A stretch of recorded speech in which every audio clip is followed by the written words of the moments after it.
les moments où justement on va pas voler. Bernard et Jocelyne, donc vous avez participé ce matin à la réunion du comité régional sur la réunion sécurité. Qu'est-ce que vous avez pensé de cette journée? C'était une journée très intéressante. Ça m'a conforté dans ce que j'ai appris. C'est très bien. On peut demander à ton instructeur du coup qui est à côté de toi. Une nouvelle chose, non, mais prendre réellement conscience des choses, oui, dans la mesure où entre le dire et le comprendre, souvent on fait pas la liaison. Et pour moi, j'ai fait aussi le facteur humain qui est quand même une partie de ça. Et là, je trouve que c'était bien fait, bien complet, au niveau de tous les pilotes, et ça c'est capital. Et surtout très très important parce qu'il n'y a pas de règles inutiles dans tout ce qui a été dit. Ça fait combien de temps que tu instruis maintenant? Eh bien, ça va faire 3 ans que j'instruis. J'ai eu 20 élèves déjà, dont 7 brevetés, d'autres qui sont en cours. Et pour l'idée, en juillet et août, j'ai fait 70 heures d'instruction dans un club et où ça marche très bien et qu'il y a vraiment du travail à faire, et en particulier sur la sécurité. J'ai bénéficié des petits documents FF Plume. Ils m'en ont envoyé 25 très rapidement, ce qui m'a permis de bien les diffuser, même d'ailleurs à la gendarmerie qui est venue nous voir. Et ça les a beaucoup intéressés parce que je pense que reparler de la sécurité sur la base où on était là-bas, puisqu'on y était tous les deux, ça a été capital, et de permettre aux gens des petites choses. On s'était vraiment acté en disant on est là-bas pour travailler, pour donner le maximum de formation aux gens, et surtout maître mot sécurité, sécurité, sécurité. Là, sur une journée de réunion sécurité comme celle d'aujourd'hui, donc qu'est-ce que tu vas pouvoir redonner à tes pilotes récemment brevetés ou même plus anciens brevetés, peut-être même plus les anciens brevetés? Moi, je crois comme toujours, quand on apprend, ça va bien. Après, ça se délite un peu. Et je pense qu'une piqûre de rappel de temps en temps, c'est bien. Et le support qui a été fait est très bien, très accessible à tout le monde. Et je suis preneur d'ailleurs de le diffuser si c'est possible. Ça sera possible, ça sera disponible sur le site web du comité régional. Bonjour Philippe, toi tu es un professionnel de l'ULM, tu es sur BLM. Ouais. Et je travaille avec Frédéric Ruby et Ruby Air Service depuis maintenant juillet 2017, donc c'est assez récent.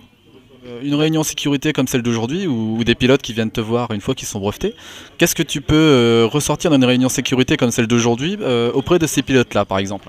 Alors déjà une première précision, je ne suis pas instructeur ULM, je ne fais que des baptêmes de l'air rémunérés mais pas instructeur, donc c'est Frédéric qui est instructeur. Donc la sécurité des vols, je la connaissais un petit peu aussi dans le même domaine que Laurent, c'est-à-dire qu'étant ancien militaire dans l'armée de l'air, c'était un peu au cœur de notre métier en tant que mécanicien, et puis pour aussi dans l'armée de l'air j'ai commencé à faire une carrière d'instructeur de planeur, donc on était sensibilisé à la sécurité des vols, donc ça c'est une journée qui est très intéressante où on répète des choses mais qui sont toujours nécessaires à connaître et donc à partager avec les plus jeunes pilotes. Qu'est-ce que tu retiens finalement de cette journée-là? Toujours des choses positives, d'essayer de se remettre en cause à chaque vol. Donc bien comprendre qu'on partage les expériences des uns et des autres, que d'entendre parler les uns sur leurs problèmes, ça permet d'éviter peut-être des futurs problèmes qu'on peut avoir assez rapidement. Donc ça prévient jamais. Par contre, on peut, avec une formation régulière, avec un entraînement régulier. Moi, c'est le meilleur conseil que je peux donner. D'ailleurs, comme disait Laurent, c'est de voler le plus régulièrement possible, y compris l'hiver. Nous, on vole toute l'année. Et on insiste bien sur cette dimension-là. Et on ne veut pas que les jeunes pilotes s'arrêtent 2-3 mois sans voler. C'est peut-être ce qui est le moins bon, quoi. Donc, on apprend beaucoup de choses, on se remet en cause et on vole le plus souvent possible. En écoutant un peu et en suivant les conseils de la lettre aussi, de la newsletter de la fédération sur la sécurité des vols, que je lis assez régulièrement, même tout le temps, parce qu'on apprend toujours des choses dessus. Donc, Tu dis effectivement de toujours savoir se remettre en question et éviter de rester trop longtemps sans voler. C'est aussi l'avantage de l'opération du comité régional, de la remise en vol, effectivement, qui permet de se remettre en jambe avec un instructeur. oui, c'est vrai, alors ça j'avais vu ça, l'opération Rêve, qui est une très bonne chose pour tous les pilotes. Mais du coup, c'est vrai que nous, on y est moins sujet, dans le sens où justement, on essaie de ne pas avoir d'interruption de vol. Mais si jamais je sens qu'au niveau des phases de pilotage, il y a des choses que je ne comprends pas, moi, je n'hésiterai pas à demander à Frédéric de refaire un vol avec lui pour qu'il me remette en main et sur le bon chemin, parce que des fois, on peut prendre des mauvaises habitudes. Même si on voyait que l'autocontrôle, autant dans la mécanique peut-être que dans le vol, c'est difficile, on connaît un peu ses faiblesses aussi. Donc il faut s'écouter un peu, regarder quels sont les points faibles, essayer de travailler dessus. Et puis oui, de partager son expérience avec les autres, c'est aussi le meilleur moyen de rester en sécurité. Je te remercie beaucoup et puis j'espère que tu as passé une bonne journée. Excellente, excellente, et puis on reviendra l'année prochaine.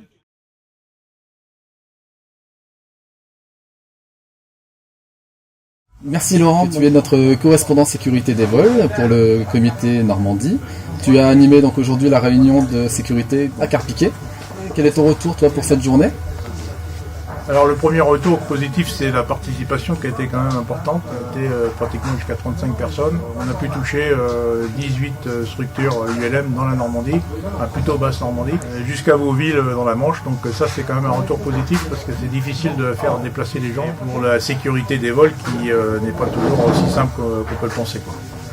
32 participants si je ne me trompe pas ? C'est ça, 32 participants et 17-18 structures. C'est bien, en fait on espérait beaucoup moins que ça, puis finalement ça s'est rempli progressivement, donc les gens ont été quand même intéressés par le programme, et a priori ils sont pas déçus par le programme. Donc, qu'est-ce qui t'amène aujourd'hui à nous parler de sécurité ? Je suis un ancien pilote militaire et ensuite civil dans le secours à la personne, mais j'ai eu l'avantage et la chance de faire des stages d'officier de sécurité des vols dans ma précédente institution, qui m'a fait rentrer dans le cursus de la sécurité des vols, du facteur humain, que j'ai pratiqué en tant qu'officier de sécurité des vols de base, comme à Compiègne ou sur les détachements où j'étais. Donc j'ai baigné là-dedans depuis un moment et bon, ça m'a intéressé.